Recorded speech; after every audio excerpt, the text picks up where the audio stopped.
Welcome to the University of Bedfordshire. This is a presentation on a guide to Freshers Safety and also some tips on what to expect during Freshers and how you can look after yourself whilst at university. So some things that you should be prepared with is how should you be prepared for Freshers. So possibly look at a checklist items of what you need to bring. Make sure it's things that you would like to have there that makes it a home. If you're moving away from home, you want to make sure that home is home when you're at university. Also look at planning your journey in advance. So finding out how long it's going to take to get from your home to your university accommodation. As when you get there, you'll have to obviously look at preparing yourself, getting yourself settled, but also it possibly also is when you also register. So planning your journey in advance, getting there within good time is obviously a good way to prepare for yourself. Bring in university documents with you, so bring in documents that are in relation to university, including your student finance document and your offer letter, as some universities may require them in paper version. So do have a look and find out what you need to bring, but also maybe it's possible to bring the paper versions with you so you are fully prepared. Now, if you are moving away from home, what should you bring to university? What do you need to bring? So what I've here is I've put a list of things that I brought when I was going to university. So your university room will generally come with the mattress, the bed, and that is about it. And in the kitchen, all you will have is you will have just a microwave and fridge freezer.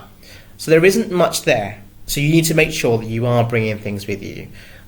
So bring your home comfort. So bring anything that makes home feel like home, as that's going to be your home for the next 9 months or so. So do ensure that you do bring those when you do that. But also just ensure that you have what you want to bring, including a TV, your mobile phone charger as well. But be prepared for your course elements as well. Notepad, pens and things that you may be asked to bring for the course, so make sure you are prepared for those on top of your home comforts. Now, some things that we can give you about how you can settle in, so speak to your student reps or Freshers Angels is what we call them here at the university.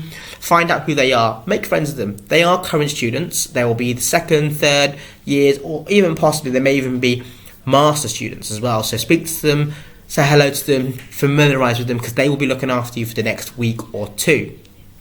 Speak to them or find out about different events and workshops that are happening on campus. So there's day and night events happening, so find out what is going on, and if there's any workshops, so there may be a workshop on how to settle in, what to expect to university, and how to deal with being away from home for a prolonged period of time.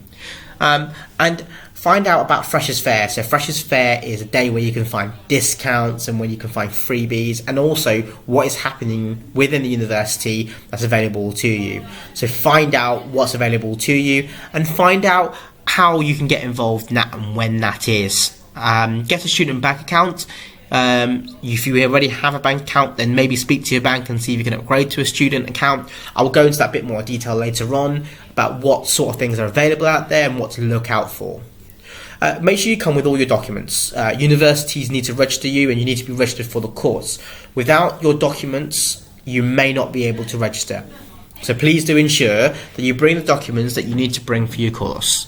Getting to know the local area and finding out what's around. So finding out how close the shops are, finding out if you are near a supermarket and how far you are from town. And find out if there's any buses available, university buses that are free or discounted, or local buses. Find out what's available to you and find out how you can get around as you'll be making this your home. Finding out your timetable, so finding out where you need to be, when your lecturers are, and also finding out what's happening on your first week. That's obviously the most important part, is where you need to be for your first week and how you get to those places and what time you need to be. So do check that.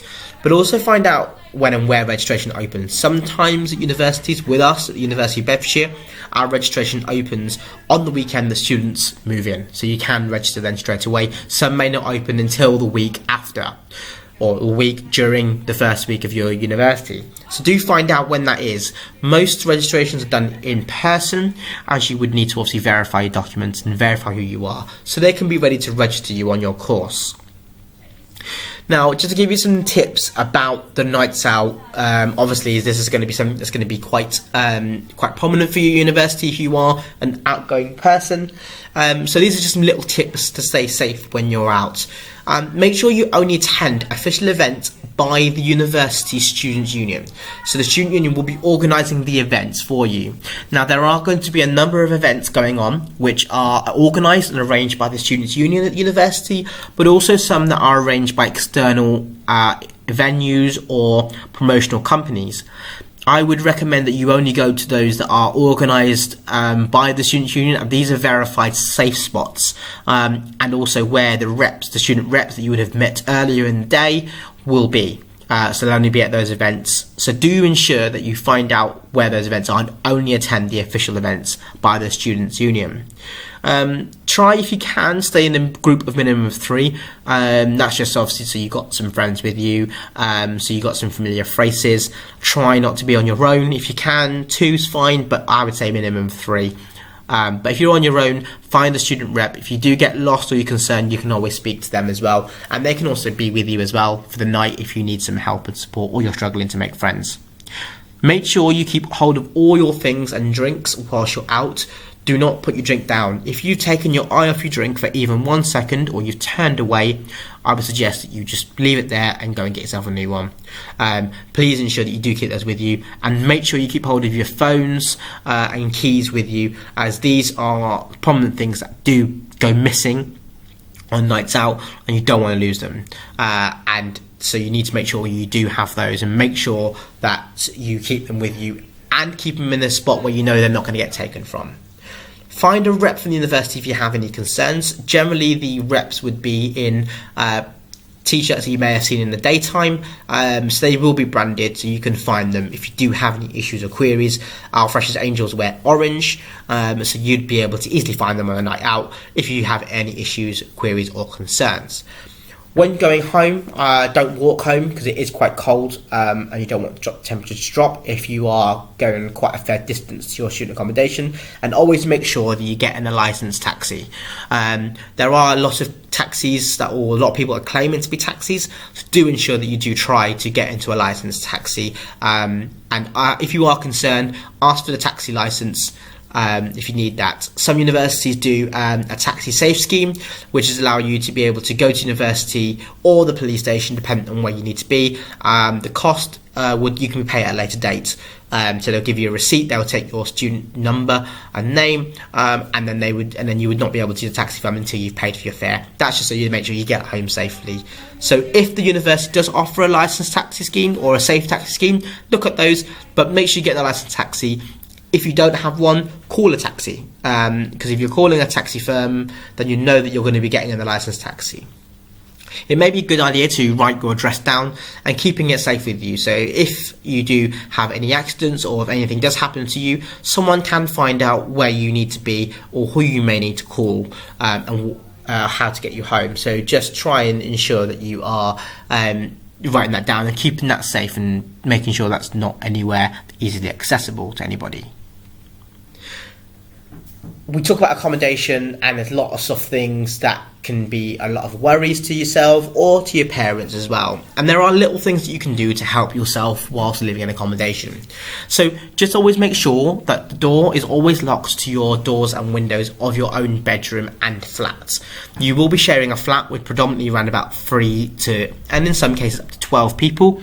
So you do want to ensure that you're keeping everything safe. So lock your door and windows to your own room, but also make sure that your flat door is locked as well.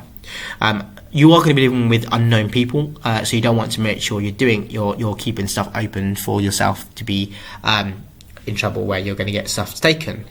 But this also goes into the fact of keeping your valuables in your rooms, and don't leave them out, as things can easily go missing, and that can easily go missing by people who visited the flat or by your own flatmates. So do keep any valuables you don't want to be left in your own rooms behind lock and key. Try not to cook anything after a night out. It is quite dangerous to cook after you've had quite quite a lot to drink. So ensure that you don't leave anything, or you don't cook anything on after you come back from a night out. If you are hungry, get some food before you go home, like a takeaway. Or if you do go home, have some dry bread, but don't cook anything. That includes anything put in the toaster or anything in the microwave, as even though these have timers, they are known to be broken. Also understand where the safety exit routes and assembly points are in case there is a fire alarm or in case you need to evacuate the accommodation block. You will do a practice of this at some point in the middle of the night or early morning to give you a practice to see what it's like to leave your room in the middle of the night, but do familiarise yourself with the exit routes and the assembly points so you know where you need to be. Keep your keys on your persons at all times and make sure they are safe, and make sure you always lock your door, and don't let anyone into your flat or in your room unless you know them or unless you are expecting them. If you're not expecting them or you don't know who the person is, ask them who they're coming to see. If you don't know who they are, don't let them in the flat, just close the door. If you're living in a shared house, ask if it's a company, ask and say they're here to check the meter, ask them for their company ID, and don't let them in the house until you've verified who they are. So you can do that by calling the company, by Googling the company and finding the number and asking them if they are expected to be at your house.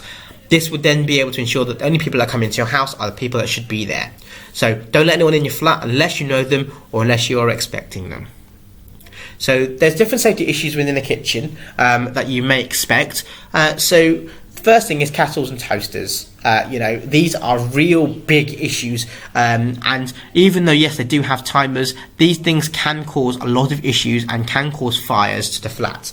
So after night out, just make sure you're checking your toast, but also ensure you are checking your toast, as toaster timers have been known to not work, and they can set fire to a kitchen. So you've got the hob there. So just ensure that, if you are cooking anything, you're not leaving it unattended, and that same goes for the oven as well. Just make sure that nothing is left unattended. These things are obviously quite hot, so please ensure that you are aware that they are hot, but don't leave the kitchen if you can. Stay in the kitchen if that's possible. A microwave is also a very dangerous item within the flat as well, as again, even though these have timers, these can continue to set things off. If you are putting anything that's plastic in there, make sure it is microwave safe. If it's not microwave safe, you may find this may catch fire, and this can cause problems as well. So do ensure you be careful what you put in the microwave, but also making sure you keep an eye on it as well, as again, things can set safe if you're not putting the right item in there, and also an item that may cause a bit of danger. There are other elements within the flat, depending on what you have in your kitchen, that may cause issues, but these are the 4 common things that you may need to be looking out for, which is most common in all flats. So Freshers Fayre is an opportunity for you to get or meet new things or find out what's going on at university. This is your place for your discount, freebies and jobs. If you are looking for anything with university, this is the place where you can find them if you need them. So you can get discounts at restaurants or shops. There may be also advertising jobs, so university-based jobs on campus, as well as stuff off campus as well. Get hold of some freebies, pens, gyms. Gyms will be there advertising discounted products for you, and there's also some freebies as well, bags, free tasters and stuff like that you can get hold of, but also an opportunity for you to find out what is going on, an opportunity for you to know what is going on at university and what they're doing over the next year. It's an also opportunity for you to join in with sports teams and societies, join them, find them, and actually what's happening.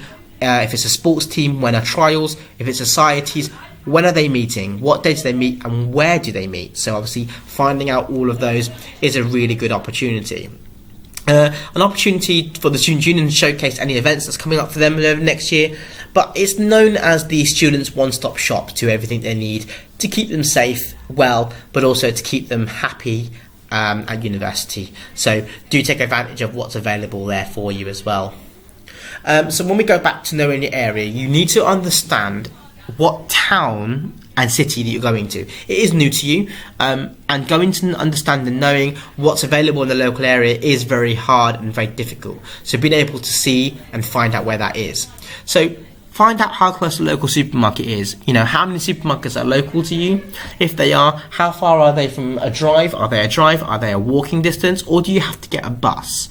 These are things that you may need to find out, so then you know how easy accessible getting to a local supermarket is. Find out if there's a local or university bus or a discounted bus service available for you at the university. This is an opportunity to get around campus or get around the city. So again, find out about what's available to you. Every university is different depending on whether it's based in the city centre or whether it's based out just outside the city or in the middle of nowhere. How far is the GP? So, how far is the local practice? How far is the general practice for you to get to see a doctor if you need to see the doctor? So finding out that as well. Places to shop and things to do. We always talk about, updating your clothes and buying clothes, but also how far is doing other things. So how far is a cinema, or how far is it to go to a laser world or a bowling alley? Or if you're looking for other things like social bits, like how far is it to go to a park to walk or have a bit of fun, or how far is it to play a sport? If you're looking to play a sport at university within the local team, how far is that team from the campus? So again, have a looking at those. How far is your accommodation from university campus? Now, we at University of Bedfordshire, both of our accommodations that we have are both on site, so they are across the road and you don't have to worry about this. But with some universities, especially if you're going into a general city like London, Leicester, Birmingham or Liverpool or Manchester, you may find that you may have to travel as the accommodation is not based on site. So finding out how far that is, so you're allowing yourself enough time to get to your lectures. Finding out where that is and if there's any buses or is it walking distance. So that is really important for you to get to know quite quickly and quite prominently. What is parking like? Do you drive? Are you living from home? And if you're living out about half an hour, 45 minutes drive away, you're going into a new town or city, what's parking like? What's driving like? Is it in the town centre? Do you have to pay for parking? Again, find that information. But also how close the train station is. Simple things of being able to get to your home, or if you're not living at university, getting home as well after each and every day. How close is that train station? If it's far away, does the university provide free or discounted transport? Or if not, is there a local bus and how much that is? These are just some of the things that you can find. There are obviously other things as well, but this is the most common things for you to understand and get to know your area. As we're going back onto bank accounts, there's a lot of things that you need to be aware of when it comes to student bank accounts. So best thing to do is shop around, have a look at all the offers around, find out what they're offering. Now, check out the freebies, and if it seems, and check out what they may seem to be. Now, if it sounds too good to be true, the freebie probably is too good to be true, so don't go for it. Only go for any licensed banks. I would say go for your general high street banks, as they would probably be the best ones, and they are the ones that have legitimate offers. Find out what discounts you may be offered, or any free rail cards if you are offered them. There are different things attached to them, so just check to find out what's available to them, as each bank is very different. Just make sure that they are a reputable bank, and just find out and making sure you're only using reputable banks. Don't use any banks. I would suggest, again, only using high street banks. Don't use probably any online banks, as they don't have as much facility available for students. Maybe ask your students' union. They may have a bank account that they recommend, or a bank that they recommend as well.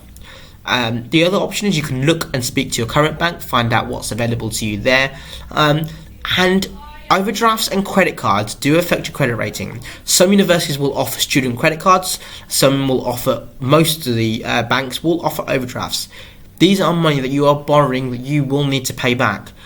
Overdrafts and credit cards do affect your credit rating and can affect you in the future if you want to get a mortgage. So just do make sure that you are keeping yourself safe by only using those as of when you have to, as these can affect your future life. So I'm going to give you an idea of 3 different bank accounts. This is just to give you an idea of what's available right now. So this is what we found out this year and what's available, so you can actually see how they actually do vary. So the first bank offers a student rail card for up to 4 years. That's saving you £120.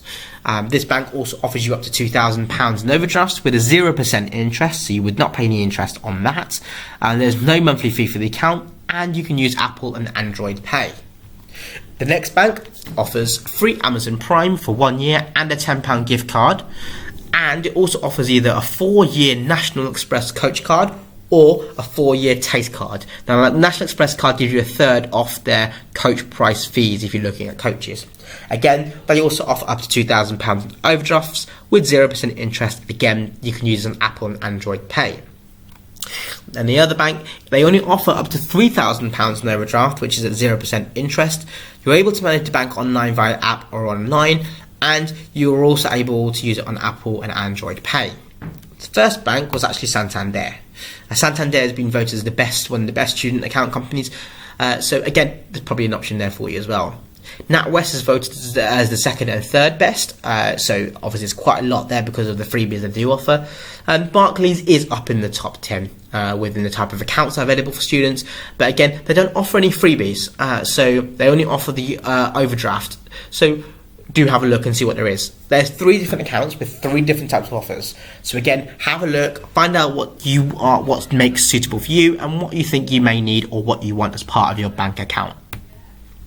So places for you to go for support. If you need any help or anything like that, is a students' union. They are an independent organisation. They are there to support students, and any student who becomes part of the university is part of the union. They do have welfare teams, so you can speak to them. The university on site will also have student support, so you can access them as well, find out if you need any help or support, and find out what support is available to you if you need that. And also the chaplaincy teams as well. What chaplaincy teams are available to you, and how you can access the chaplaincy facilities. But also the other point you can speak to your tutor as well. So speak to your personal tutor, especially if you have any queries or concerns about your course, and they will be able to help you there as well. There are social media supports available which universities do contribute towards. The student room here, they do offer quite a lot of facilities in relation to giving you the ultimate guide of what to take to uni and how you can do that. And these will be updated. This is what was currently updated at the moment in the 2019, but obviously this will be updated for 2020 as well, and this will come closer to the time. So do have a look at that, find out what's available. You can actually register, which is at the top there, so you can be part of that. It's also an opportunity for you to find other things as well at university. You can also hear from student finance, you can hear from other universities, and you can also find out and also just make some friends as well through everything as well. But you can find support here about Freshers Week and what to expect, so do have a look at those as well. So thank you very much for listening. I hope you enjoyed the presentation. If you do have any questions, you can email us at study@beds.ac.uk if you have any questions that you want to ask us to answer. This is connected to the student recruitment team. You can give us a call on the number there, or you can speak to us on live chat on our website. There will be a live chat button available for you, and that comes through to us at the student recruitment team. So you can really ask us any questions if you have any concerns or worries or anything that you think you may want to answer that may have not been covered in the presentation. We do have a number of open days happening in July if you are interested. So again, you can have a look at those as well, and open days are listed below. Thank you very much for listening. Hope you enjoyed the presentation.